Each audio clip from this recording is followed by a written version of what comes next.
ही banana house tissue culture केळी रोपांची बाग आहे. महाराष्ट्र, विदर्भ, जिल्हा अकोला, तालुका तेल्लारा, गाव हिंगणी बुद्रुक. इथले नाव काय? ज्ञानेश्वर रामदास जोध हे शेतकरी आहेत.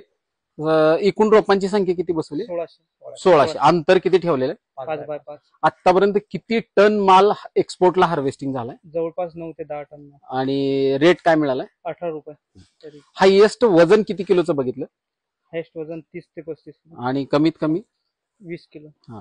साधारणतः सुरुवातीला फाण्या किती पडल्या होत्या? सुरुवातीला 14, 15, 16. आणि तुम्ही कमी केल्या? आम्ही कमी केलं. आता जे आपण बघतोय घट एकदम सुपिरियर क्वालिटीचे आहेत. एक्सपोर्ट केलेला 10 टन माल. आणि जोध हे शेतकरी आहेत. एकदम चांगल्या पद्धतीची मेहनत दीपक आणि त्यांचे वडील हे सगळं व्यवस्थापन करतात. ऍक्च्युली दीपक सर्व्हिस का नोकरी करतात आहे. त्यांचे वडील आणि ह्यांचं सगळं कष्टाचं फळ ज्याला म्हणून त्यांचीच मेहनत आहे सगळी. फक्त अंडर ऑब्झर्वेशन दीपक बघतात ते. तर अशा पद्धतीची ही बाग आहे. जोध, पूर्ण नाव ज्ञानेश्वर रामदास जोध, गाव हिंगणी बुद्रुक, तालुका तेल्लारा, जिल्हा अकोला.